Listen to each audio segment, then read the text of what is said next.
Welcome back to another episode of the Draft Geeks podcast. Hopefully you guys are having a good summer. I know it's been a while since we've gotten a summer scouting episode out. If you haven't already, we did quarterbacks, our top 10. Today we're going to be doing our top 8 and a couple other honorable mention running backs. So hopefully you guys are ready because the Draft Geeks podcast starts right now.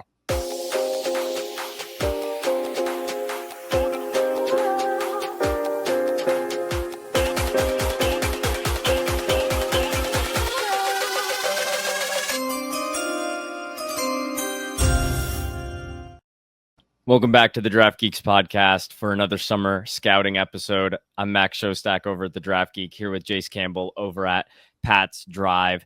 Don't think we're going to be able to hit every single position in summer scouting, but you can't do summer scouting without doing running backs. It's a fantasy football, dynasty football primer, such an important position in the college football landscape.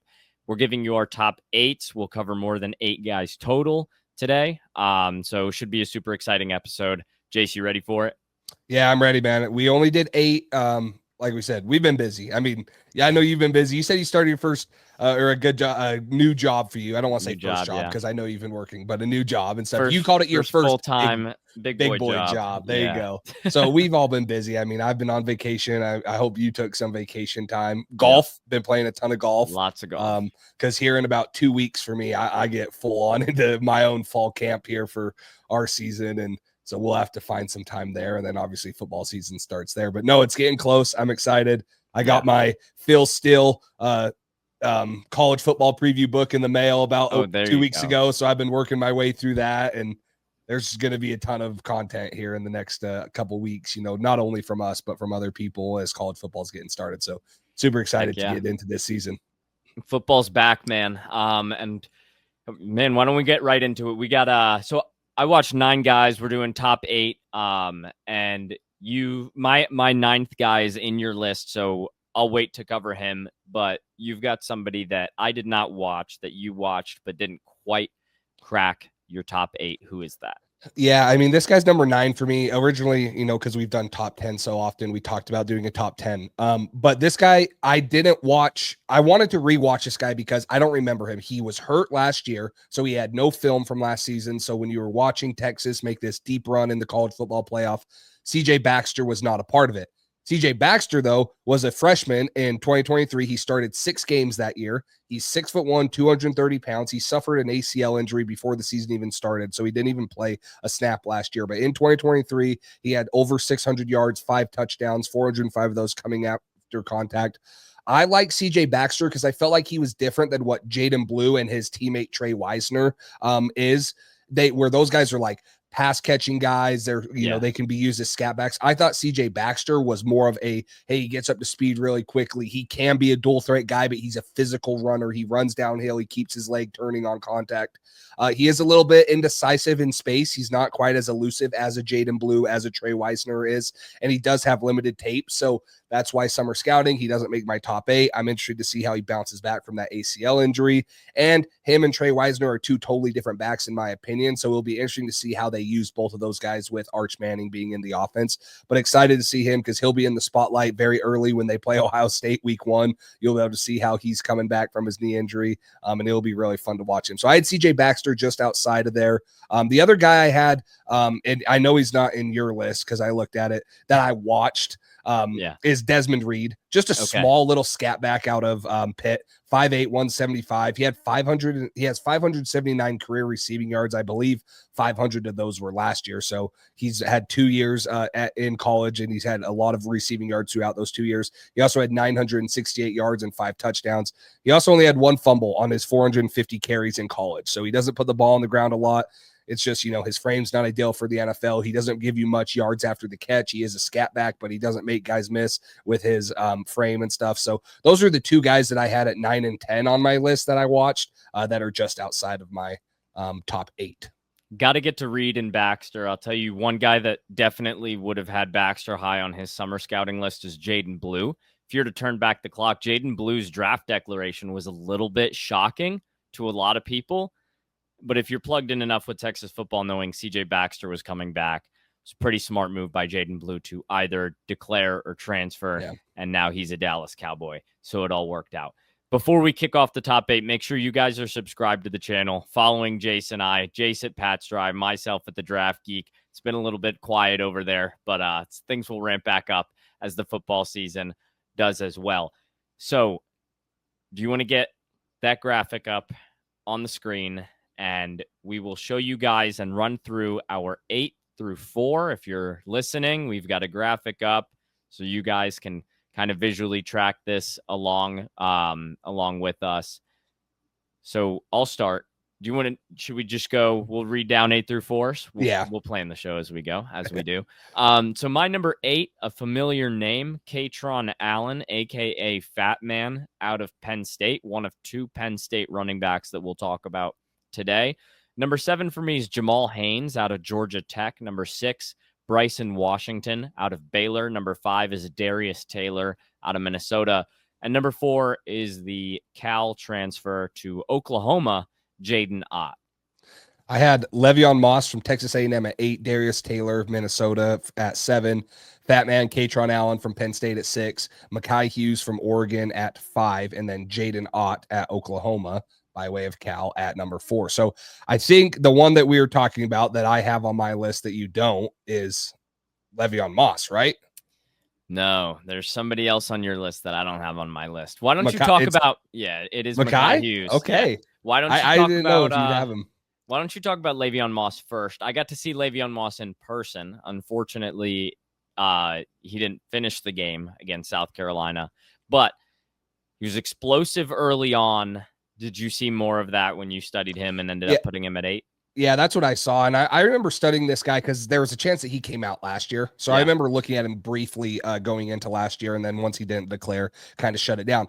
But this dude, he's 6 foot, 210 pounds. I thought he had great speed and quickness. He gets up to speed pretty well. His quickness in and out of breaks, his ability to jump cut is good. I thought he ran through contact very well. I did think he ran high a little bit. I don't think he has that low center of gravity like you see that you would like to have in running backs that are trying to get extra yards after contact. I don't think he's a great receiving threat. They didn't target him a lot. He had 33 targets, but he had 4 drops on those 33 targets. And then I also didn't see the vision quite yet there. So a combination of running high and his vision not being there, I felt like he was trying to peak too much. He was indecisive, but I love the speed. I love his ability to run through contact. And I thought that he has some of those, the traits that you want in an NFL running back. Size is good. 6 foot 210 is bigger than most running backs. That's, a good bell cow back size right there. But, if he can't figure out, when to put his foot in the ground, when to get north and south instead of just running east and west all the time, I think he's going to have a hard time. So he has a lot to improve on. I think that he has the speed and he has the quickness, like I mentioned there. But right now, you're not drafting him as a 3-down back because he's not going to give you much in the run game.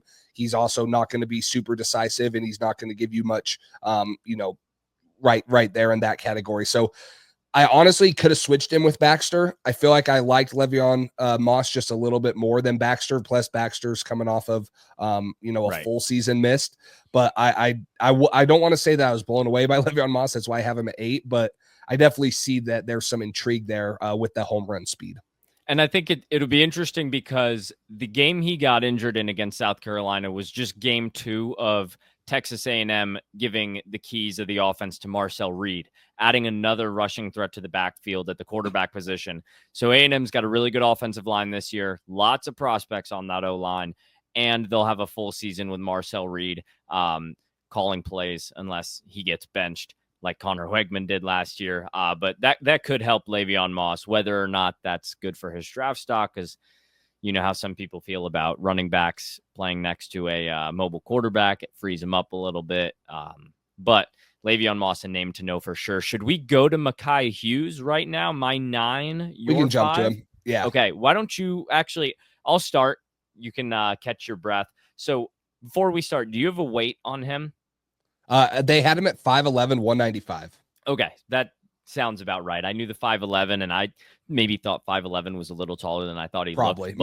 Most of these heights right now are probably an inch off, maybe half an inch. Yeah, you would think so. But Mekhi Hughes, he was over 1,400 yards last year. So I think that's second in the country among guys that are in the 2026 or 2027 class. So you filter out the Ashton Genties and Amarian Hamptons of the world, and Mekhi Hughes shoots up that leaderboard. I thought he was a super quick and shifty downhill runner. Before we go any further, last season he was at Tulane, so now he's transferring to Oregon. And if you can think back to like Tyjae Spears and then like a Bucky Irving and a Jordan James, stylistically, this is a very good transfer. He's going to get to play the brand of ball that he's used to playing. So he's a quick, shifty downhill runner with good initial burst. I think he profiles as a zone runner, which fits Oregon pretty well. And he knows how to maximize the space that the defenses give him when he's got a hole or an angle that he's got to hit. He doesn't always try to cut it upfield unnecessarily. He's just going to take his space and maximize his yardage, which is an intelligent thing that not a lot of running backs are able to do. So that's a very big pro to him. He doesn't dance around when he's got room to run. He takes it with initiative. I did think he kind of had mediocre long speed, right? It's not bad, but he's not going to run away from anybody. He struggles to run away from defenders after he gets through to the second level, which is part of the reason I had him at 9. Not that long speed is everything, but I would like him to have been able to finish more of the plays that he does get to the second level. And then I just thought a lot of his big plays were from huge holes in his offensive line. He had 36 runs last year over 10 yards, which is an absurd number. And, we'll see how many of those carry over to playing Big Ten ball. A lot of those were a credit to a good offensive line that Tulane had last year against the teams they played. So we'll see how that goes. But no fumbles for him last year. No fumbles for him in 2023. So that's an incredibly good track record. And then he's got upwards of 3.8 yards yards after contact per attempt, which is a very good number. So Mekhi Hughes, quick and shifty guy, not the fastest guy. And I kind of had him outside my list ultimately because I had a bunch of questions just about like how much of it is him, how much of it is the O-line. And I think we're going to get that answered at Oregon. So I'm more of a wait and see approach, but there is a lot of impressive stuff to him as a zone and bursty runner. Yeah. And I actually thought that he was pretty similar to Katron Allen, in my opinion, except he's more explosive. Like he generated more explosive plays. He's faster than him. But I thought the running style, they're both powerful. They're hard to tackle. They're super, he's been super productive for multiple years. That was my knock on Katron Allen, which we'll get to him in a minute, is for as good as he should be and the team he's been on, I know he's behind Nicholas Singleton. I feel like he should have had a little bit better numbers. Mekhi Hughes doesn't have that now. He's been at Tulane. Behind the right word as well? Like they're adjacent a little bit. They're used adjacent, right? Right. Yes. Yes. He should be, but yeah, on this list, adjacent. He's certainly behind. Yeah, but he was 6th in the country with 1,018 yards after contact. So he, runs through contact. He has good contact balance. I agree with you. The lower competition at Tulane is what we're going to see this year, but that's why I have him higher, is because he was productive at the level he played at. I also think Oregon's going to have one of the better offensive lines too. Like, there's going to be guys there, Isaiah World, who transferred from Nevada. There's going to be guys there that are going to give him an opportunity to run in huge, lanes too. And so we'll see. He has the home run speed, unlike Katron Allen. I just don't think he was a dynamic athlete. Both of those guys, which is why they're a little bit lower on my list, profile, in my opinion, as short yardage, like not scheme specific, but short yardage, schemed up plays and situation backs. He just has the ability to take it 30 yards, unlike Katron Allen, who probably gets caught from behind a little bit more. So that's why I have him at 5, ahead of Katron Allen and ahead of Darius Taylor. Love his build. Think he's going to hold up. I'm actually looking at something right now. He's actually listed at 210 right now. So we'll see how he holds that weight, if that's really what he's playing at. But 5'11", 210 is a really good build. That's really good size for an NFL running back. I don't worry about him holding up. He runs hard. He plays that way. And they have him projected at a 4.40, which, again, that's just a projection. I'm not going to say that that's holding true. But, a 5'11", 210 running back, 210-pound running back running in the low 4.4s, I think would be pretty dang good. Combine testing could profile as like a day 3 back, in my opinion. I don't see him at dynamic enough to be a day 2 guy, but I could see him moving up to a early day 3, possibly sneaking into like the 3rd round if he has a super productive year in the Big Ten and at Oregon, and they have a huge offensive season. Yeah, I think what you guys will start to pick up on is, like, unlike last year, we're at, I'm reading off my 9 and my 8, and last year those were guys like Devin Neal, and like DJ Giddens was in that territory for me. He was at 4 for you, but like DJ Giddens and Mekhi Hughes are like if you want a visual, like they're like this in terms of watching. So it is a thinner class. I think we're going to see a lot of guys come out of nowhere this year, just because I mean, we'll work through it. We'll give you guys more context, but I was less impressed than I thought I would be with the back end of the group that I watched. And I think you segued this perfectly into Katron Allen, a guy I have at 8. So one spot ahead of Mekhi Hughes. You have him one spot behind Hughes. They have, similar, but Hughes is better in terms of yards after contact per attempt. And then both of them, but Katron Allen a little more specifically, just because I thought he was a little more, while Hughes is more twitched up just a bit, I think Allen's just a bit more willing to lower the shoulder, but not as successfully. I want him to miss more tackles, make more guys miss, because I feel like he can and just doesn't always do it. He's got 4 fumbles over 3 years, so that's something to watch, but also maybe something that happens given the running style. A little more on him. Thought he had good initial burst. Tackling him is absolutely a chore. He gets extra yards when he wants them. He profiles kind of as a bruising RB2 with the ability to take over some games, kind of like he does at Penn State. So he'll be maybe the second guy on the depth chart, but sometimes he's going to have the hot hand and get downhill more consistently than some other games. Decent contact balance for his size, but I don't think it's always showcased due to his pad level. I think he can run high, which can lead him to get cut down, which I think that's part of the lower missed tackles force per attempt number. Limited explosive speed and body control, obviously, and not much of a factor as a receiver.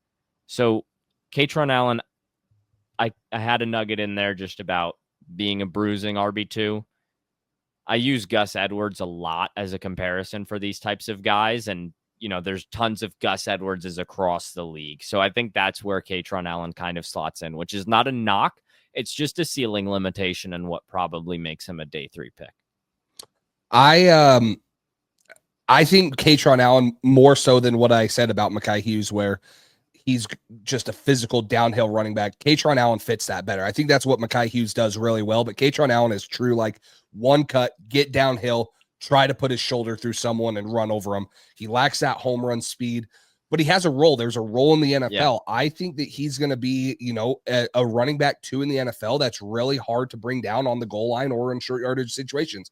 And like you said, there's going to be some games where he's probably going to have 100 yards because he just has that hot hand and he has the ability to break away from tackles and make guys I don't want to say make guys miss, but run through them, because that was one knock I had on him is he doesn't have long speed as a home run hitter, and he just doesn't have the lateral agility to make people miss in space. He's a punisher. He's going to punish whoever is in front of him, and there's a need for that in the NFL too. Like there's a need to say, hey, we need 3 yards. I don't care who's there, what's there, whatever, you got to get it. There's a need for that, whether it's at the goal line or whether it's on 3rd or 4th down, short yardage. So he's going to have a role. He's going to be in an offense that's going to have someone next to him in Nicholas Singleton who can do the more dynamic stuff, but he has the NFL frame. He's 5'11", 220, so a little bit heftier than Mekhi Hughes.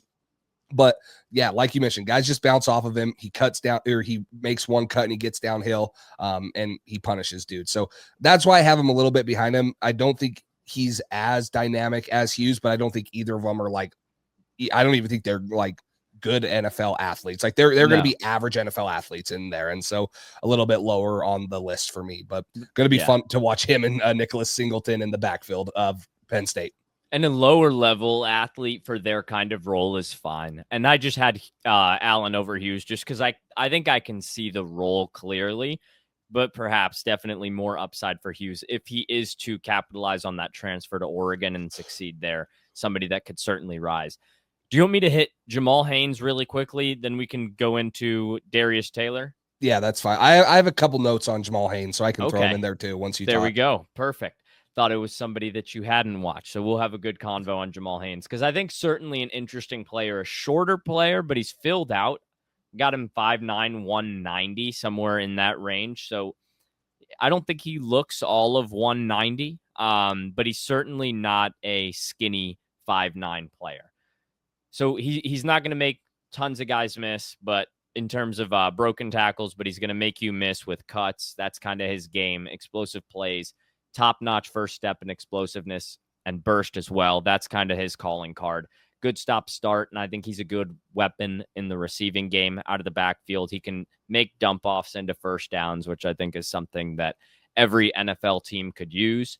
He finds creases to reach the second level super well. Leg drive, despite the smaller size, is absolutely noteworthy. One cut and go. That's a big piece of his game. And he can burn angles from about anywhere. I want to see more patience from him because I saw flashes of it. And I think that's what can take his game to the next level. That's what, can have him be the light version of the last prospect that we saw that played at Georgia Tech, who is now the Lions running back. And so I think He's pretty good. Yeah, Jahmyr Gibbs is decent. I think okay. If you get more patience out of Jamal Haynes and, a more complete profile in terms of finishing runs with power, being able to make contact at the point of contact and not be tackled there, but fall forward a little bit. I think those are little things that Jamal Haynes can start to add to his game this year and grow on to take him from a very good complementary running back to somebody that can make some serious noise. So we talked about Hughes and Katron Allen as RB2s on the power side. I think if you have a powerful RB1, Jamal Haynes can be a very good explosive RB2. So a change of pace guy that can bring a little bit of electricity and dynamite to a backfield. I really like Jamal Haynes, but he slots in at 7 because I don't think he could ever be a bell cow RB1 guy. I thought he was a little similar in my breakdown to Brashad Smith last year. He was he moved from receiver to Georgia Tech. I think he's a more polished runner than what Brashad Smith was, but he's such a good route runner because of he played receiver. He switched over there when he got to Georgia Tech. He's got great strong hands.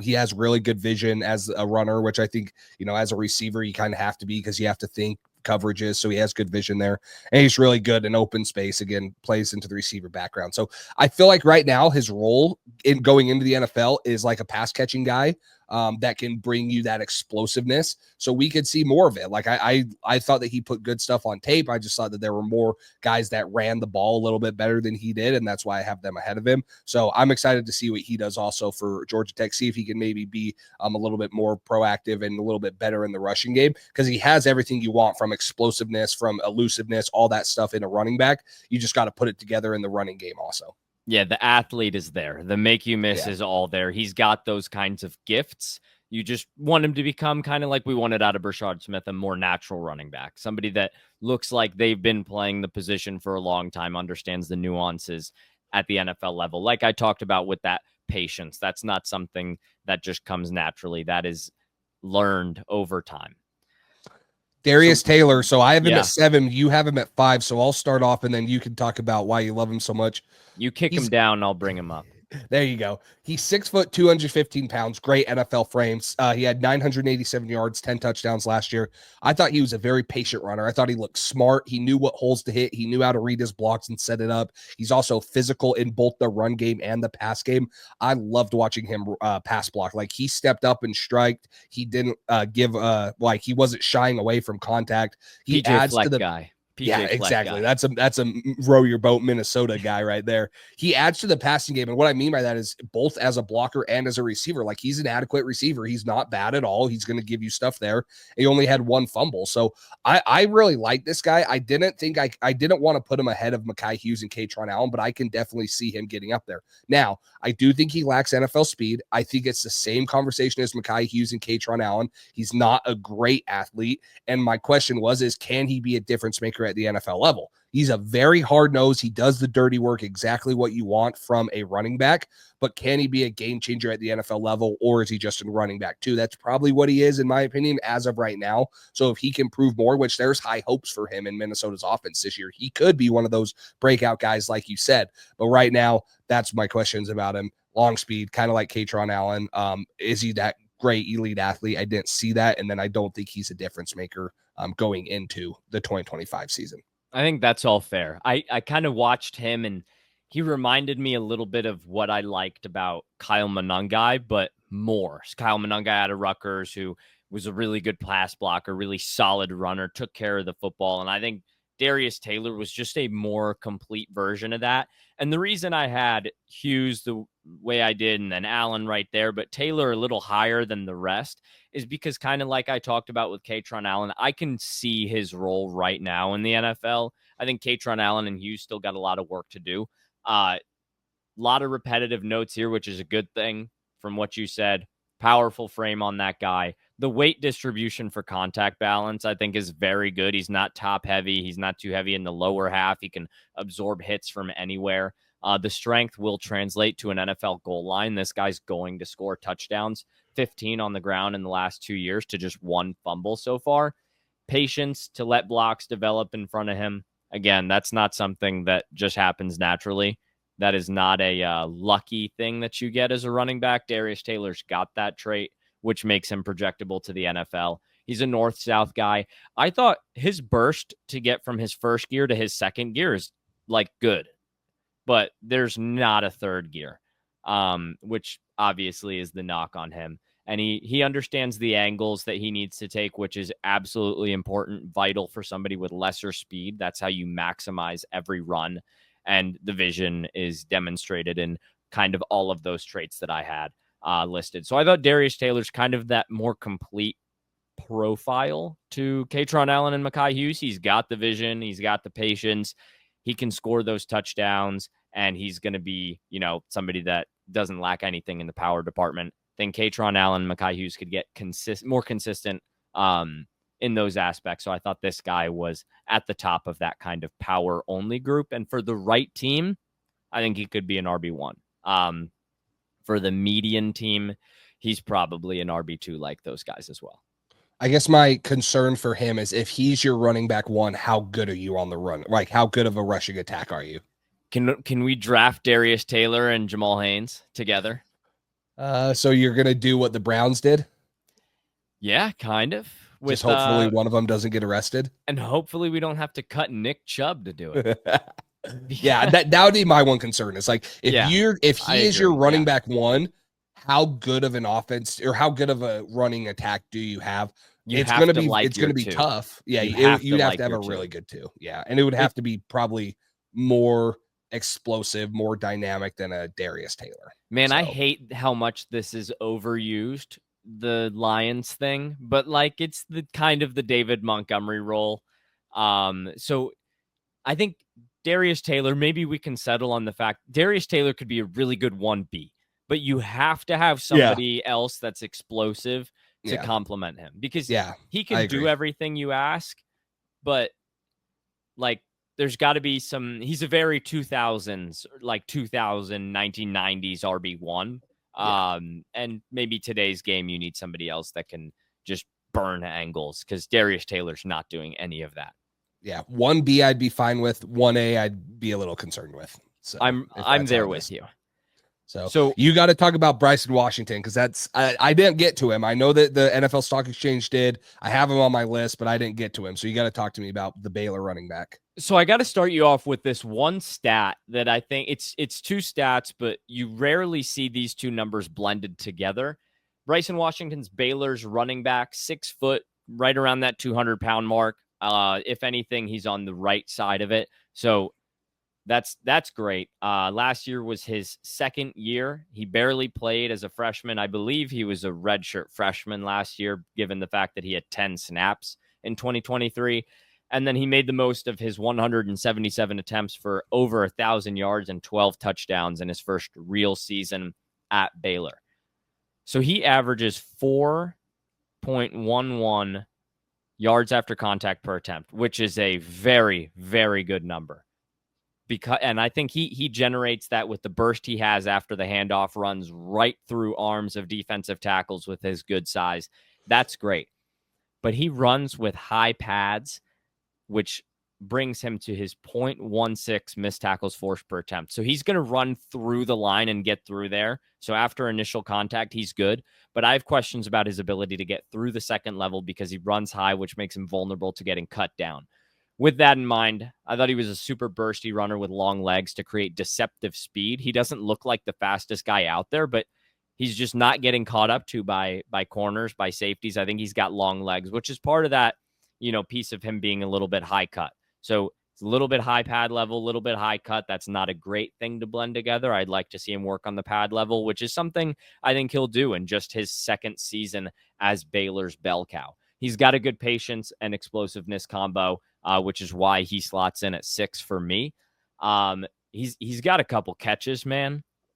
Flashes in and out as a pass catcher, but like, whoa, catches that could make him a RB1 if he starts to put things together, because he can really impact the game with his receiving ability, something I want to see more of next year. He's got good lateral cuts to weave around contact. His core strength and balance, super evident. So the balance is a good thing. If you're high cut, you got to have balance. And he's got a powerful frame to succeed in short yardage and consistently churning forward.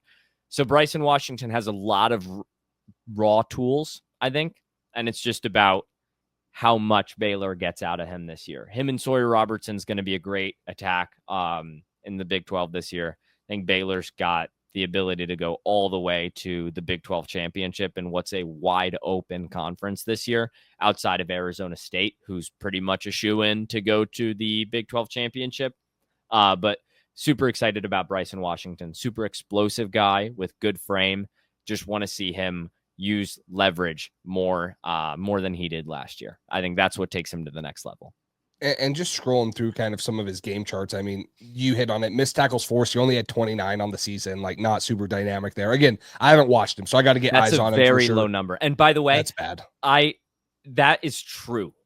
Because he breaks through the defensive line, which isn't exactly like a missed tackle, but like, you know, the defensive line's arms are out and he runs right through him because he comes out of the gates like a horse starting a race. So he goes right through, and he rarely gets touched at the second level on his big runs. He had 23 runs at 10 plus yards. So on those big runs, he rarely is getting touched. He bursts right through. But linebackers and safeties that are playing closer to the line of scrimmage are just able to chop his legs out from under him. That's something he needs to work on. He suffers naturally from being high cut, and he doesn't help it with his pad level. So he's got to help himself a little bit. High cut is not a death sentence. You just have to be able to acclimate to that. And again, he's had one season of being a full-time starter at Baylor. So that's something I bet they're focusing on. This is an unbelievable starting point for him, though. He's somebody that could, with a great season, break into potentially the top 3 in this class. So Bryson Washington, have to watch him. I'm looking at too, like he had one game. So against TCU, he had 196 rushing yards, 149 of those came after contact. Against Houston, he had 113 rushing yards, 99 of those came after contact. Like, yeah, most of his yards are coming after contact. He's generating that and stuff there. So if he just gets Baylor's O-line unimpressive, man. I was just going to say Baylor was not good last year. They were good. What was it? 23 when they played Oklahoma State in the Big 12 championship. They had a down year last year. 2022. It was that long ago. Yeah. So 2022. And then the last 2 years, they've kind of been struggling. So we'll see if they can bounce back and see how they do. I think last year was good for them on the record front. Like, I know they went to a pretty decent bowl game. I think they might have gone 8-4 and they showed, or 7-5. They showed signs. But when I was watching Bryson Washington, and I think a lot of that is Sawyer Robertson picked them up big time last year. But Bryson Washington needs some better blocking. That yards per attempt on yards after contact being over 4 is so dang impressive.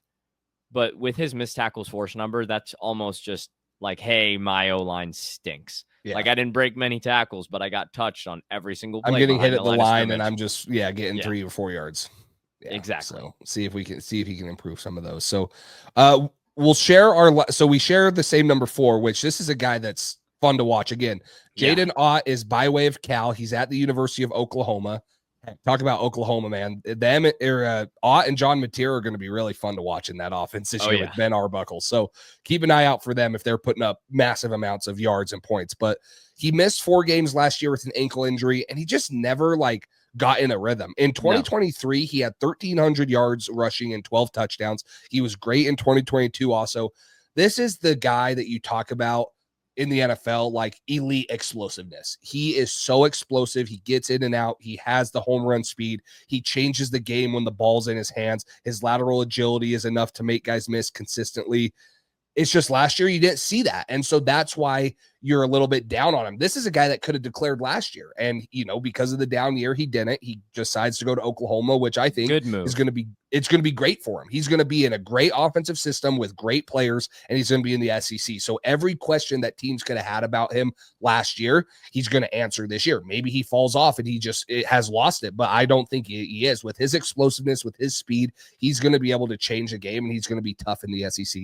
I do want to see him gain a little bit more muscle. I think he could benefit from getting to like 220 and put on good weight, just a little bit bigger of a running back. Yeah. His contact balance isn't great. He falls down too much on first contact, and then he does have to have a bounce back year, like I said, against better competition in the SEC. Those are kind of the cons I have.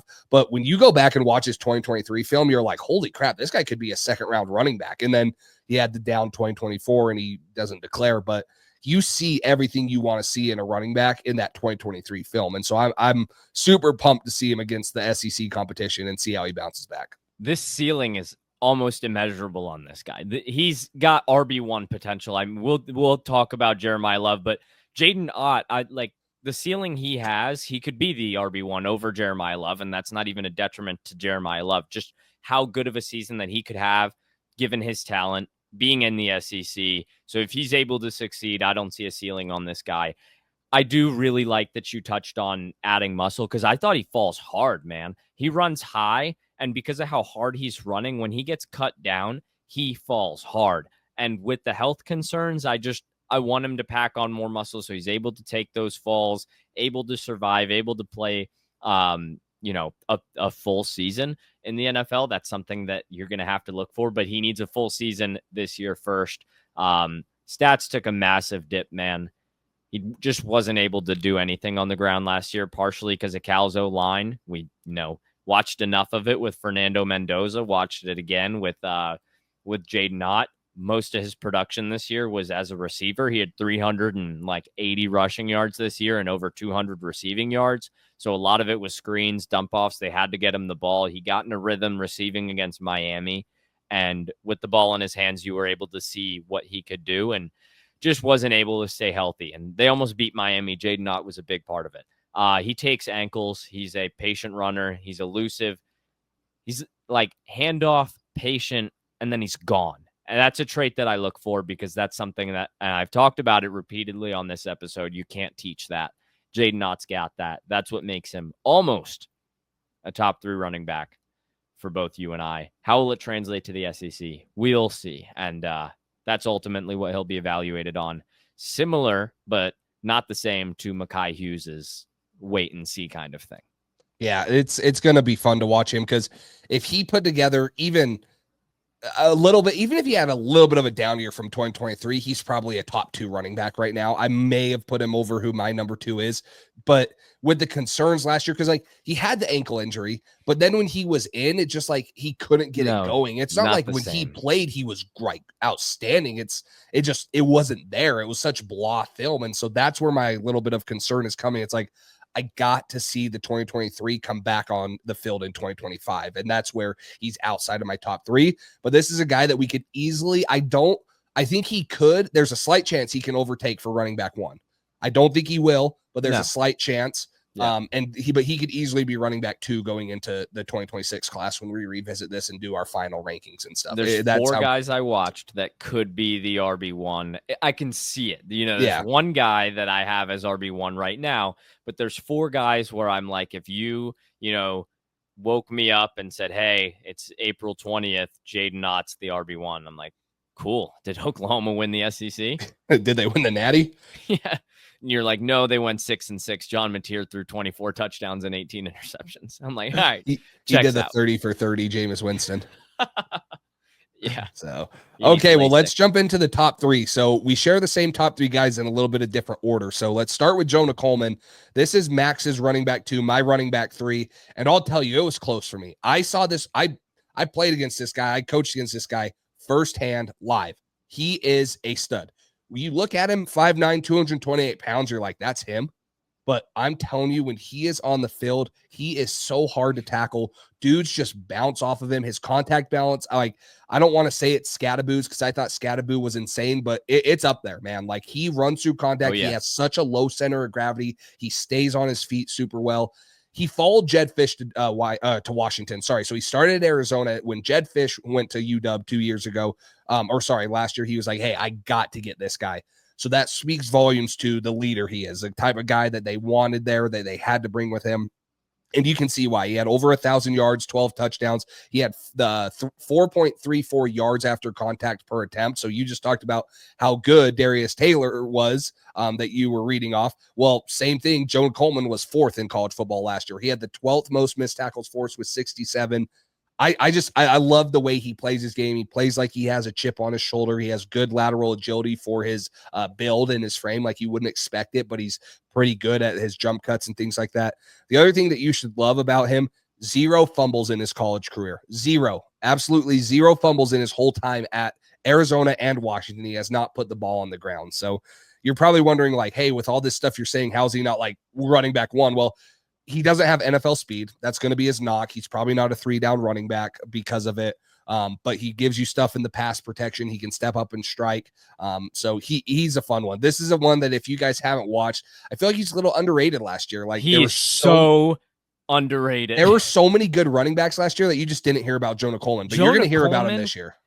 I think I just watched Jonah Coleman for the first time. Jonah Coleman could be done with college football. Jonah Coleman, it was his 3rd year in college football. He could have declared last year, and if I had watched what I just watched, he would have been like high in last year's running back class. You know, it was an absurd class with Judkins was my RB5. Like Judkins, I honestly I watched him last year in the summer, in the winter and stuff. Like he was going to declare.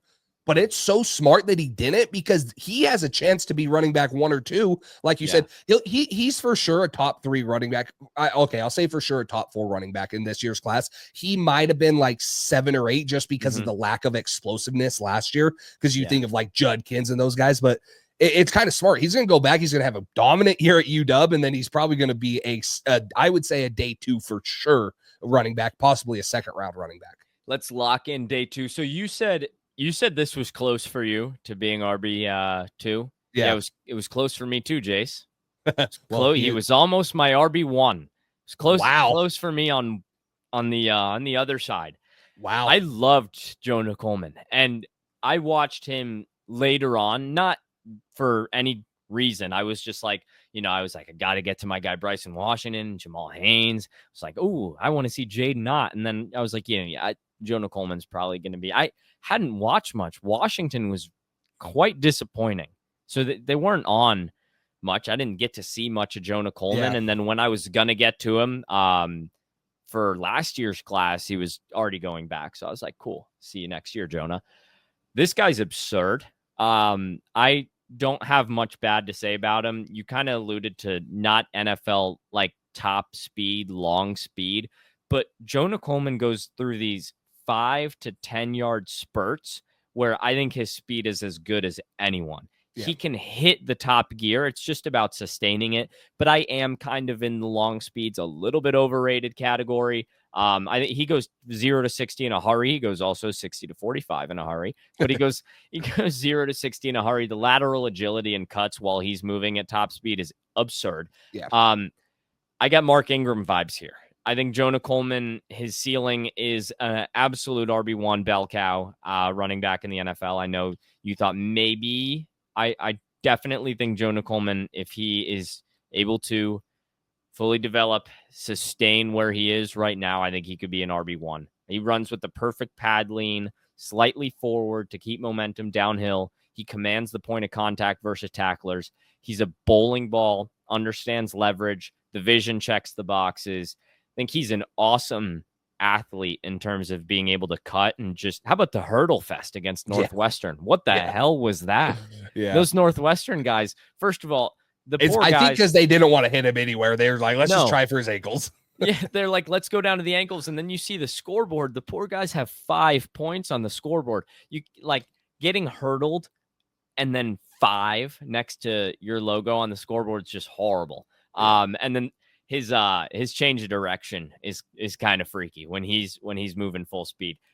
I love Jonah Coleman, man. There's not much bad to say about him. He was almost my RB1. I almost did it. And then I just was like, looked at my notes again, for somebody that we'll get to in a second. I was like, can't do that. Yeah. But love Jonah Coleman, 38 runs of 10 plus yards, and they are not cheapies. Jonah Coleman, somebody you got to watch if you haven't.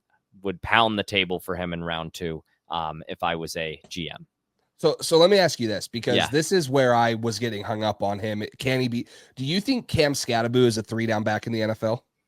No, but I think Jonah Coleman's better than Cam Scatterbo. Really? So I think I was going to say, I think Jonah Coleman's going to be this year's Cam Scatterbo. He's going to kind of come out and surprise a lot of people like, oh, where'd this guy come from? Like, we're telling you right now, this guy's going to be good. I'm not worried about CTE before he ends his rookie contract either. That's very true. That's very true. But I'm talking about like the dynamicness of Jonah Coleman. Yeah. True running back, 1,000%. But in the NFL, you got to be a little bit more than just like a true running back, in my opinion. So I think it's the same conversation we were just having with Darius Taylor, but this guy even more so. He can be a 1A, I think, but I think he's better suited as a 1B in the NFL. His lack of explosiveness and stuff like that this is the David Montgomery for me. Darius Taylor to David Montgomery is a little bit of a knock to David Montgomery. Jonah Coleman, though, I think could be better than David Montgomery. Yes, I think that's his role in the NFL with a super dynamic player by his side. He is a very productive, can lead the NFL in touchdowns or be up there because of how good he is running the ball. That's where I see a ceiling.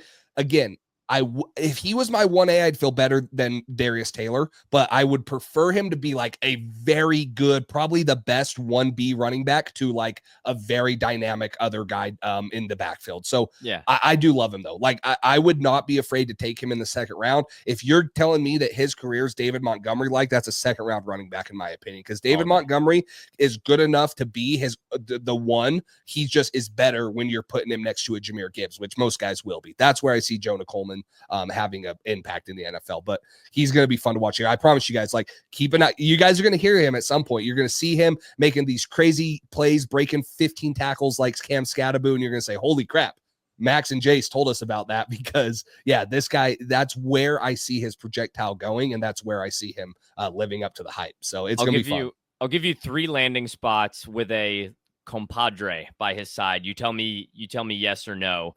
We'll go Eagles if they want to get somebody by Saquon Barkley. Don't know if they want to use a second round pick on a running back. Broncos, get him next to RJ Harvey only because I love the Mark Ingram comp and you get him back with Sean Payton. And then the Chiefs with Brashard Smith, kind of like we talked about a little bit. I don't know. I feel like putting him next to RJ Harvey would be super fun, because RJ Harvey, my comp for him was like Austin Eckler, similar in that role. It's and like so the Austin Eckler, Brian Robinson pairing, but like on steroids. Yeah.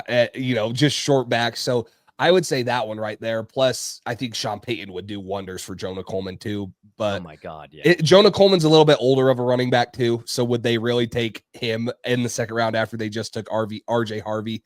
How old is he? Let's look. Jonah Coleman.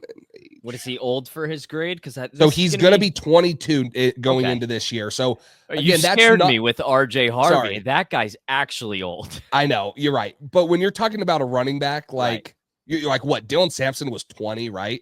Dylan Sampson was 20, but Jonah Coleman, like the tread isn't that bad because 2022 he played sub 100 snaps, and he's got 2 seasons. One last year, big time of a lot of tread. So, but maybe it wouldn't be the worst thing if he like missed 4 weeks in the middle of the season for a like silly little injury. That would be totally fine. So let me. I feel like that one's not a good one. I was gonna say like, let's just say that the Falcons wanted to get better. I think putting him next to Bijan. Oh, they want to upgrade from Tyler Algier. Yeah, I mean. Jonah Coleman runs laps around Tyler Algier. Or the like Niners, I know they have a couple guys. Let's say Isaac Guerrero doesn't pan out. Like putting him next to McCaffrey for the last year or two would be fun. I don't dislike that at all because it takes a lot of the load off of McCaffrey. I also thought maybe like Commanders, if you want to take some load off Jaden Daniels, you don't have to run him as much. Yeah. Because I'm just not a fan of what they have in the backfield right now. So Jonah Coleman, I think, listen, 32 teams could use a Jonah Coleman. We'll be very clear with that. Maybe not the Lions because we just comped in David Montgomery. I also saw CJ Anderson. How do you feel about that? Like prime. Oh, I like that comp. Prime. I like you got to be careful Anderson. If you comp somebody to CJ Anderson. Yeah, that's you got true. a 1.5 year window for the comp. But I like if that that's one. the 1.5 year window, you're talking Super Bowl champion. So I do like that comp for sure. So, well, let's move on to, I'll let you start this one. Nicholas Singleton from Penn State. This was your running back 3, my running back 2. Like I said, it was close to me almost putting Jonah Coleman, but tell me why he was clearly your number 3. yeah, less close for me, but kind of on an island here. I never really had a Jaden Ott Nick Singleton conversation. That's not a hard name to say, and I just tripped all over it. Listen, I think on the surface, like you see a guy with really good burst, tons of leg drive and one-on-one tackling situations towards the sideline. I think he fights his way up the sideline to kind of finish plays well, which is nice. He's got tons of experience in the quick game as a receiver. He is clearly the first choice for Penn State to put the ball in the hands through the air out of him and Katron Allen, and can't blame him. He's a battering ram, downhill runner, dangerous kick returner if you want him to be one. I need more missed tackles, though. That's where I was kind of left. Like, Jonah Coleman is going to run through somebody's face, and they're going to wake up in a cold sweat on Sunday morning at 2 a.m. thinking about Jonah Coleman. Nicholas Singleton's not really doing that to anybody. And listen, I think he's a very good running back. We're talking about my RB3 here. And I said this isn't as deep of a class, but at the top, this is a very good running back class. There's no Ashton Genty, but these guys are all very good. But I think more missed tackles is what takes Nick Singleton from good, very good to elite. And we're talking about the running back that he's supposed to have become last year and kind of the year before. Maybe it's a mental switch. Physically, just bring it. But I want to see more of it. I think he can be so good. He's got the right frame. He's going to be 21 on draft day. He's not 21 yet. 6'1", 220. So I think this is another guy with super high ceiling. Going to have a lot of tread on the tires. His fourth year, where I think he's going to be somebody that could go 1,000 yards. He's had 2,000-yard seasons. 2023 wasn't as good for him. Could be his third 1,000-yard year. So blessing and a curse there. But Nick Singleton, somebody that I think is like that broken tackle switch away from also potentially being the RB1. But I needed to see that. And just because of how much Jonah Coleman offers in that department, that's why he was kind of on an island for me at 3. And I as I'm sitting here thinking about, like, hey, I know I put Singleton ahead of Coleman. Why did I do it? What comes back to me is why I couldn't put Cam Scatterbo ahead of Quinshon Judkins last year. I loved Scatterbo. I loved Jonah Coleman. But I think in the NFL, Singleton and Quinshon Judkins, their explosiveness, their athleticism is what's going to make them, and it's what scouts are looking for. Now, I think Scatterbo and Jonah Coleman are probably, they have a chance to have better careers because they're probably safer, harder-nosed running backs that you know what you're going to get out of. Nicholas Singleton, like you mentioned, his vision has to improve. For as good of an athlete as he is, he doesn't win one-on-one very much. Like, it's super concerning, but he's also a 1,100-yard rusher, and he had 1,000 yards in 2022. Then he had a little bit of a down year in 2023. But you're sitting here and you're like, gosh, this guy has everything athletically. Like, it's same with Jaden Ott. You're looking here, hey, he's has great burst and acceleration through the line of scrimmage. He can outrun guys. He rarely gets caught. He can be a threat in multiple ways in the receiving game. Also, he has I think he loves contact. Like, you're talking about Katron Allen, who is like, dudes bounce off of him. Well, I think Nicholas Singleton's the same way. Like, he runs hard. He's not afraid of contact, almost to a fault where you're like, hey, if you were to just like make someone miss or run another way, you probably would have had 20 more yards or scored. So if he was winning those situations, I wouldn't have as much of a but he ends some of his runs where he could have gotten 10, 12 yards by going around a guy, and he's just trying to run through somebody's face and gets 3 to 5 after contact, which he leaves some on the table. I mean, for me, it comes back to that's the conversation it comes back to. Right now, betting on the athleticism, betting on the explosiveness, Singleton ranks a little bit higher of me. Now, it's funny because as a fan, as a college football fan, I liked watching Scatterbo and Jonah Coleman more than I liked watching Judkins and Singleton. That's just as a college football fan and, a coach and stuff, like, I loved watching them more than Singleton. So I have a hard time doing it. But as an evaluator and what I think translates to the NFL and what I think is drafted in the NFL in the second round, Singleton and Judkins fit that. And that's what I think Singleton is. So, but I do think he should have been better than what he is. Like, I don't think he should be more than 1,100 yard rusher. Now he splits carries with Katron Allen. It's going to be the same thing. Quinshon Judkins, Travion Henderson. You're going to look at the stats and be like, why didn't he have more? Well, they're probably both going to be above 1,000 yards, maybe right around the 1,000 yards if one's in the 900. So you're looking at like, hey, he could be a 1,700 yard rusher if you didn't give 140 carries to Katron Allen too. But that's not what's going to happen. So it's going to be interesting to see what his stat line looks like, what his production looks like, and how he improves. Yeah, and if it's not so good, I wonder if teams start to wonder, like, dude, that was year 4.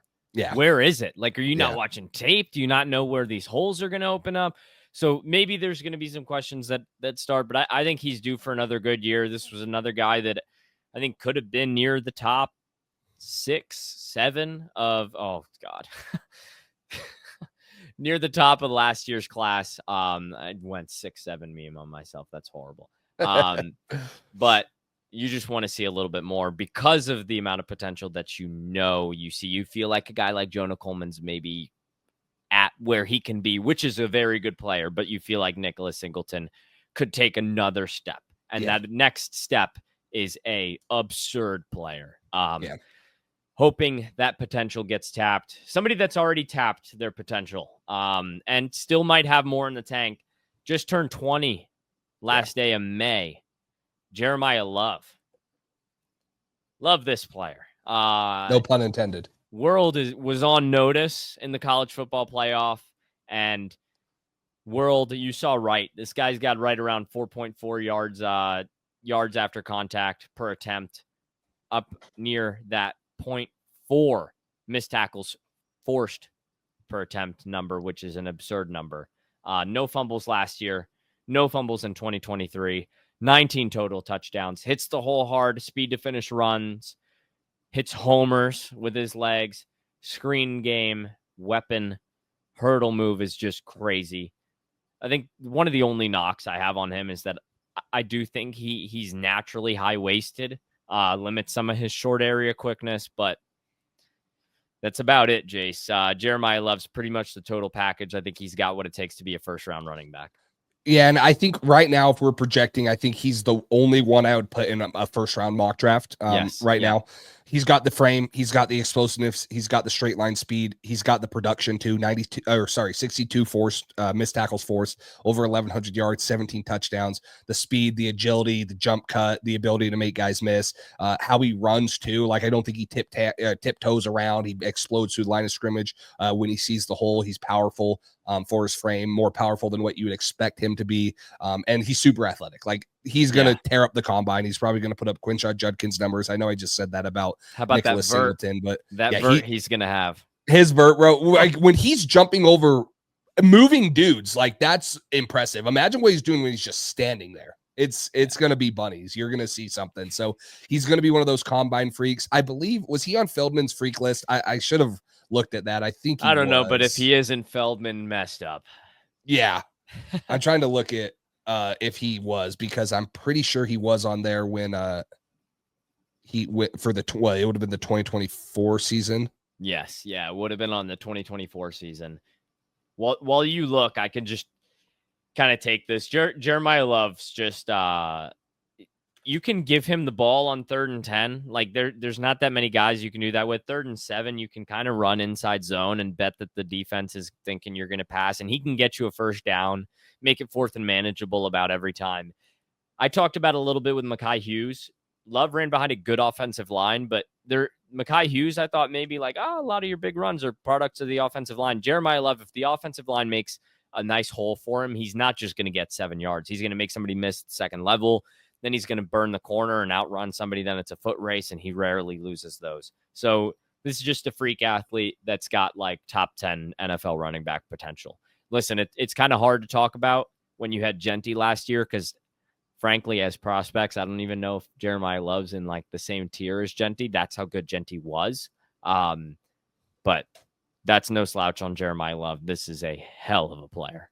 Yeah, he was not on Feldman's freak list, so he better put him on this year. He'll be next year. Yeah, he better be on here in a couple months when he releases that. But Yeah, it's a clear-cut running back one for me. Like I said, I could see Singleton, I could see Coleman surpassing him, but it would take a lot, and it would take a very bad performance from Jeremiyah Love. In my opinion, he's going to be very hard to pass up in this year's 2026 NFL draft class. And Notre Dame has high expectations, so they're probably going to be up there. He'll put up big numbers and have a huge role in that offense. I have one quick question for Jeremiyah Love. One little worry, and it's not a knock on anything I've seen on tape. It's just a wonder. But I do think maybe you're squinting at me like, what the hell? I'm wondering. So I think Riley Leonard took a lot of weight off Jeremiyah Love's shoulders last year on the ground. I don't think CJ Carr is going to do the same thing for Jeremiyah Love. Does that have any impact? I have no idea the answer to my question.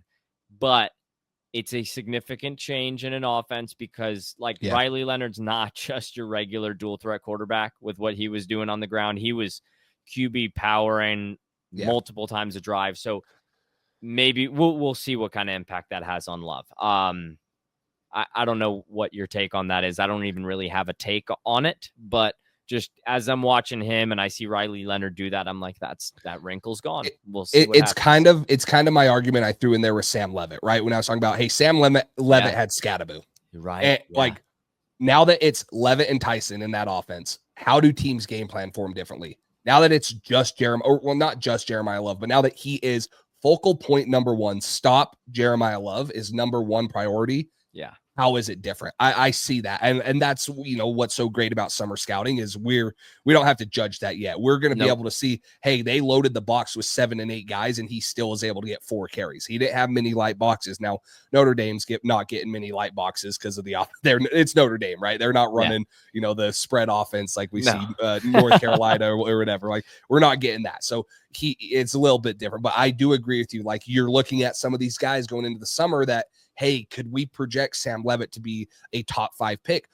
We can. I think he has the ability to, but when he is the number one, that everything that they were doing was the teams probably game plan to stop Scatterbo throwing more than Levitt last year because they said do it. They treated Sam Levitt probably like rookie Lamar Jackson. Like beat us, beat us with your arm. We're not losing to Scatterbo, and then they lost to Scatterbo anyways. So that's where we'll be. That's where we'll see. And now, and you flip it to Nick Singleton and those guys. It's like I was going to flip it one more. Jonah Coleman last year. They had Will Rogers. Nobody was scared of Will Rogers. There's games like Oregon where they're just like, hey, Jonah, you're not beating us today, and he didn't because Washington doesn't have that great of an offensive line either.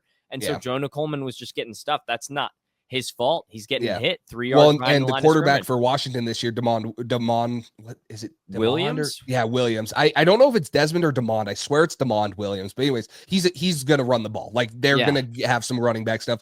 I was flipping it with like Penn State because teams they're gonna have to count for Drew Aller. Like Drew Aller's probably a top 2 quarterback in this class. He is it right now. So they're gonna oh my gosh, we have Katron Allen and Nick Singleton, and we have Drew Aller, and it's gonna be tough. So it'll be very tough. Yeah, it'll be fun. But so that's gonna wrap it up for our running back show. Again, guys, if you are not subscribed already, subscribe. Come over to YouTube, subscribe on Apple Podcasts, Spotify, wherever you're at. We're for sure gonna do a receiver episode. Try to do another position or 2. So if you have one that you just have to have us get, whether it's O-line, whether it's edge rushers, whatever it is, drop it in the comments as long as it's not below. Safeties. Don't do kickers. Please don't do kickers. So I love safeties, by the way. It's just takes a while to watch. We'll do top 3, and that's it. How about top 1 now? Caleb Downs. And then we could do what's the Oregon guy? Dylan Thieneman. Thieneman. Dylan Thieneman. There you go. And maybe we'll throw in Texas, Michael Toffey or whatever. There you go. We got 4. There you go. Yeah. There's your safety preview. 2-in-1 show today. But no, drop it in the comments below. Let us know and stuff. But we appreciate you guys listening. So anything else? No, make sure you're subscribed. We'll have some more content coming to your guys' way. Wide receiver stuff, some fantasy stuff that we'll get going. That we'll get the ball rolling before we talk more about that. The ball's already rolling, but we'll get it rolling more. Hope you guys enjoyed the running back episode. Let us know what you guys think. If you guys have Jonah Coleman at RB1, if you guys have Jonah Coleman at RB7, any other potential wrinkles you guys might have, let us know. Who did we miss? Why did we miss Trey Wisner? Let us know. Love to hear from you guys. Thank you guys for listening. Make sure you're subscribed, following us, and we will see you guys next time. Thank you.